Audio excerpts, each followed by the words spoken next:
DAR focus channel కు స్వాగతం. అందరికీ జై భీమ్. ఏప్రిల్ 14 ఒక్క భారతదేశానికే కాదు ప్రపంచం మొత్తం గుర్తించేటటువంటి రోజు ఏదైతే ఉందంటే అది ఏప్రిల్ 14 డాక్టర్ బాబాసాహెబ్ అంబేద్కర్ గారి జయంతి. ఈరోజు 134వ జయంతి ఉత్సవాలు జరుపుకుంటా ఉన్నాం. బాబాసాహెబ్ డాక్టర్ బిఆర్ అంబేద్కర్ గారి గురించి చెప్పాలంటే గంటలు సరిపోవు, రోజులు సరిపోవు. ఒక మతానికో ఒక కులానికో సంబంధించినటువంటి వ్యక్తి డాక్టర్ బాబాసాహెబ్ అంబేద్కర్ కాదు. ప్రపంచం మొత్తం గుర్తించదగినటువంటి వ్యక్తి బిఆర్ అంబేద్కర్ గారు. ఈరోజు ఎవరైతే వెనకబడినటువంటి ప్రజానీకం ఉన్నారో, దళిత, గిరిజన, బడుగు, బలహీన, మైనార్టీలకు సంబంధించి సమాజంలో అందరితో పాటు సరిసమానంగా బ్రతకాలి, జీవించాలి, అభివృద్ధి చెందాలి అని చెప్పి ఒక రాజ్యాంగంలో వాళ్ళకి ఒక ప్రత్యేకమైనటువంటి అవకాశం కల్పించినటువంటి వ్యక్తి డాక్టర్ బాబాసాహెబ్ అంబేద్కర్ గారు.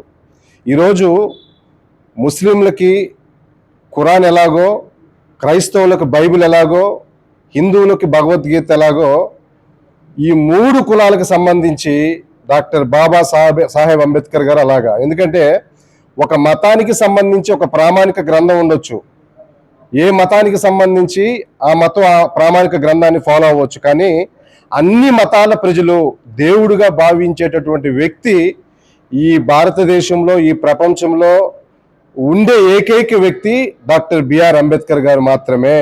ఎందుకంటే బడుగులను హక్కును చేర్చుకొని, బలహీన వర్గాలను హక్కును చేర్చుకొని, వెనుకబడినటువంటి జనాంగాన్ని హక్కును చేర్చుకొని ఈరోజు వారికి సమాజంలో జీవించే హక్కు, సమానంగా బ్రతికే హక్కు కల్పించినటువంటి వ్యక్తి అంబేద్కర్ గారు. అటువంటి అంబేద్కర్ గారి జయంతి 134వ జయంతి ఈరోజు మనందరం కలిసి జరుపుకోవటం అనేది నిజంగా చాలా గర్వకారణంగా ఉంది. ఈరోజు కావలి నియోజకవర్గంలో ముఖ్యంగా చెప్పాల్సినటువంటి అంశం ఒకటి ఉంది. కావలిలో ఉండేటటువంటి ప్రతి ఒక్కరూ గుర్తుంచుకోవాల్సినటువంటి, గమనించాల్సినటువంటి విషయం ఒకటి ఉంది. నాకు తెలిసి ఏ శాసనసభ్యుని కూడా నేను ఇంతవరకు చూసినటువంటి దాఖలాలు లేవు.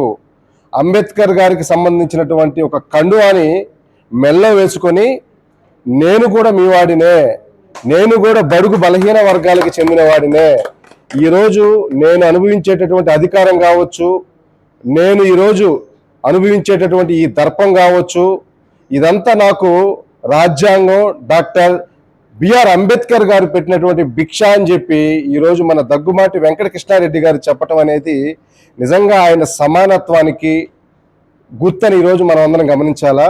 నిజంగా చూడండి, ఏ ఎమ్మెల్యేని, ఏ శాసనసభ్యుని నేను చూడలేదు వాళ్ళతో కలిసి జై భీమ్ అంటూ నినాదాలు చేసి నేను మీ వాడినే, నాకేమి ప్రత్యేకతలు లేవు, నేను మీ అందరి వాడిని అని చెప్పి ప్రతి ఒక్క పల్లికెళ్ళి, ప్రతి ఒక్క వాడకెళ్ళి, ప్రతి ఒక్క అంబేద్కర్ గారి విగ్రహం దగ్గరికి వెళ్ళి నమస్కారం చేసి ఈరోజు మేము అనుభవించేటటువంటి ఈ దర్పం అంతా, ఈ సౌకర్యాలంతా ఈరోజు మీరిచ్చినవే, నేను అనుభవించేటటువంటి పదవి కూడా ఈరోజు రాజ్యాంగం వల్ల నాకు కల్పించబడింది అని చెప్పి ఈరోజు అందరితో మమేకమయ్యి ప్రతి ఒక్కరిని కావలి నియోజకవర్గంలో ప్రతి ఒక్క బొమ్మ దగ్గరికి వెళ్ళి అంబేద్కర్ గారి యొక్క గొప్పతనాన్ని చెప్పి, అంతేకాకుండా ఆ అంబేద్కర్ గారి పార్కుకు సంబంధించి, ఆ విగ్రహం ఉన్నటువంటి చోటుకు సంబంధించి వీటన్నిటిని నేను బాగు చేస్తానని చెప్పి స్పాట్లోనే అక్కడ వాళ్ళకి బాగు చేసుకోండి, ఆర్థిక సహాయం నేను చేస్తానని చెప్పి చెప్పటం అనేది ఈరోజు దగ్గుమాటి వెంకటకృష్ణారెడ్డి గారు మన కావలి నియోజకవర్గానికి సంబంధించినటువంటి శాసనసభ్యులు,